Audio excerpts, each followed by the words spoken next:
Joe Biden's cross-dressing admiral, Rachel Levine, pushed to remove minimum age requirements for transing your children. That's the update this week. A Biden administration official pressured what's known as the World Professional Association for Transgender Health, WPATH, to quickly issue its standards of care guidelines and remove minimum age recommendations for transgender procedures, despite, the Daily Caller points out, a glaring lack of scientific justification, according to unsealed court documents just released this week. For more on this, I want to bring in Dr. Stanley Goldfarb now. He's the chairman of Do No Harm. He'd like to restore medicine to its rightful place of protecting people and making them better, and that includes kids. Dr. Goldfarb, good to have you back with us, sir. Great to be with you again, Vince. This is another awful story in this ongoing saga. Here you have the Biden administration's Assistant Secretary for Health, Rachel Levine. This guy's real name is Richard Levine, pushing to remove minimum age recommendations from transgender operations. What do you make of this? Well, there are two parts to this story. The first part, which is really, really awful, is the fact that here you have a government official telling a professional organization how it should conduct its clinical guideline process and its standard of care process.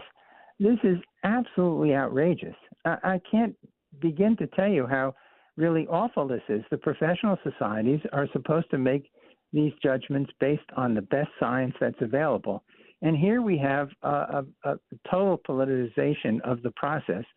Rachel Levine's chief of staff was enacting the recommendation that they get rid of all of the age requirements for any of these treatments on children, simply because it would be fuel for those who are opposed to such treatments and give them an opportunity to point out that these age requirements ought to be raised at least until they're adults. So that's absolutely an awful process question. Yes. And then, of course, you have the clinical question where now we're removing all of the requirements for these children to have these surgical procedures that ultimately will lead them to have a life that will make them patients for the rest of their lives, yes, will lead to a whole bunch of medical problems for many of these children. Yes. And again, that's a terrible thing as well.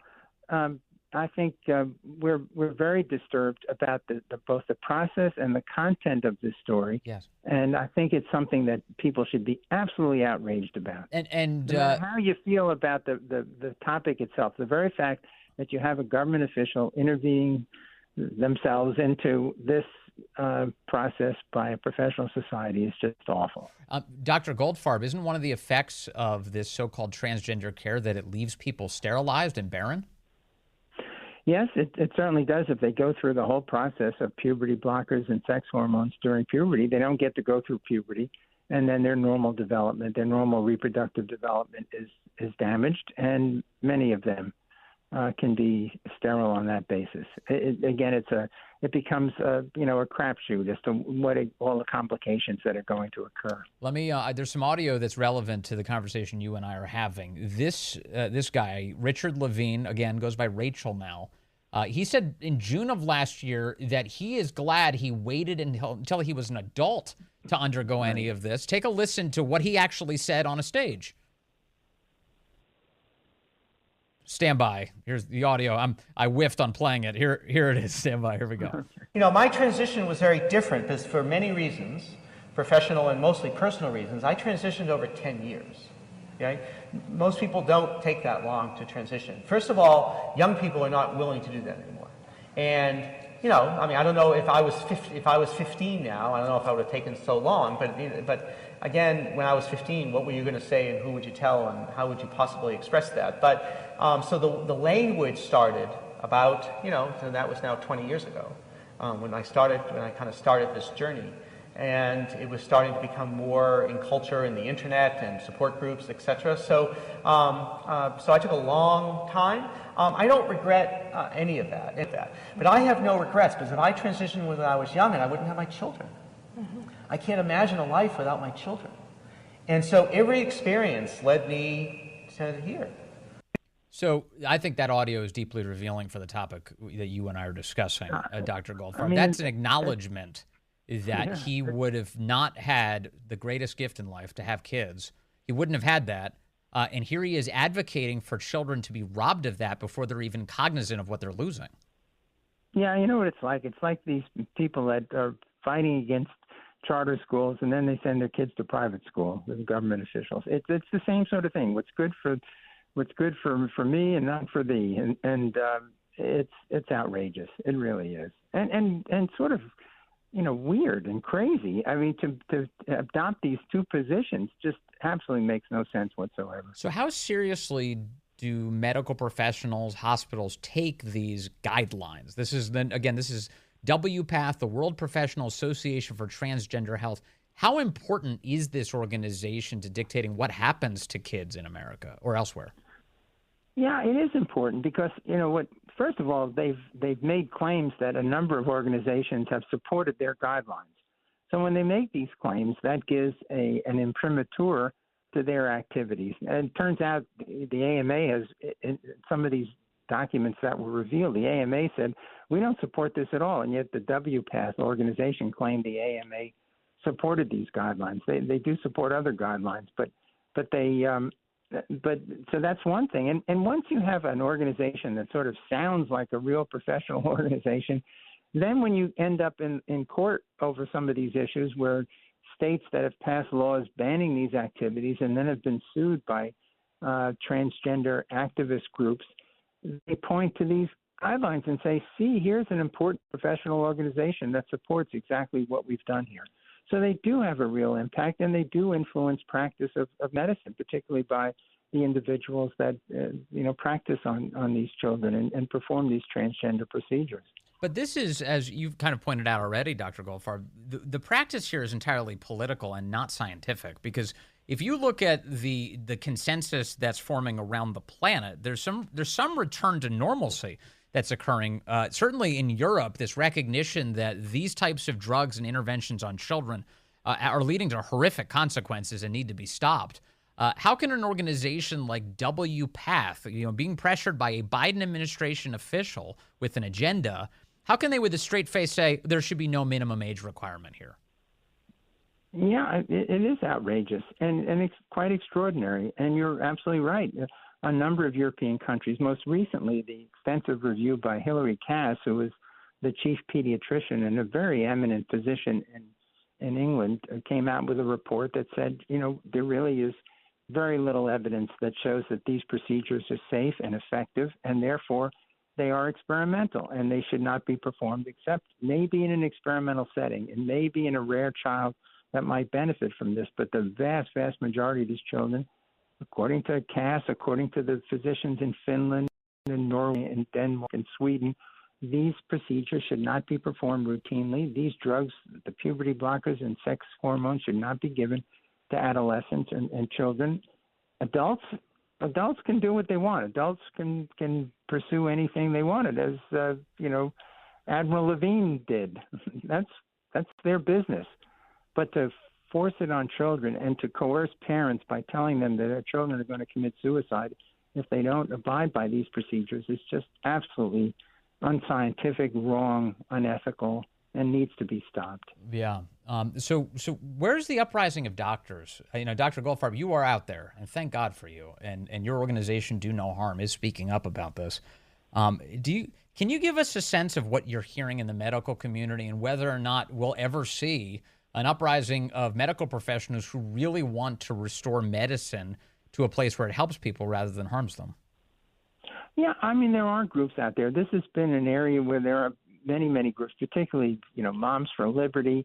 There's an organization called SEGM, Society for Evidence-Based Gender Medicine. There's a number of physicians associated with it that's provided all of the good evidence about this and have pointed out the incredible weaknesses. Lior Sapir has been a very effective writer on this from the Manhattan Institute about this issue. So there are a lot of people speaking about it, but there's also an industry that supports it, and there are medical societies that for some reason have been captured by some activists like the Endocrine Society, like the American Association of Pediatrics, like the the AMA.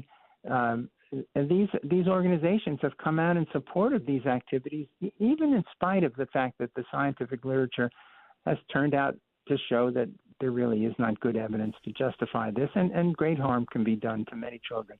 There's the detransitioners like Chloe Cole who, have their breasts cut off when they're in the middle of their years of puberty, and then are in terrible straits after that, and with all sorts of medical complications. And these people abandon these children. We have a detransitioner Bill of Rights that our organization has supported so that these kids can get the care they need, and also that they could sue for up to 25 years after they've experienced somebody coercing them into one of these procedures, some doctor coercing them or some healthcare system, and have a chance. And we're hoping that these lawsuits that are proliferating around the country and now even around the world about this will be an important mechanism for putting a stop to all this. But unfortunately, we have like a lot of medical facilities around the country. I would think more concentrated in major urban areas, major cities, where it seems like what's happening is it's not pro-science. You walk into these hospitals and it's like it's anti-science propaganda. It's like Pride Month right now. I imagine if you walk into most city hospitals, you're going to see pride flags all over the place. I was just talking, my dad's a veteran. He was just down at a VA facility. They're flying pride flags out front. They've got LGBTQIA plus on the television screens. It's a deeply anti-science impulse that's overtaking these medical facilities. And then if you're a doctor who works there, what are you going to say? Imagine, what is that environment like if you're being confronted with that every time you walk into work? Yeah, it's difficult. Our organization has really confined ourselves to discussing this problem with the children. Yeah. From a medical perspective, that has been our greatest concern. Adults have all kinds of paths that they can choose in life. It's a wonderful country that allows all this, unlike some countries in the world. So, that if that's the way an organization wants to go, God bless I got them. that. I guess the point I'm making is that these doctors are being pressured into a culture of silence around this issue, and it affects kids in a big way. Oh, absolutely. I think what's gone on in pediatric hospitals has been just absolutely awful. And our organization is working very hard to show the public exactly what's going on in pediatric hospitals around the country. And that's something that we'll be able to put out in the coming months and point out the scope of this problem.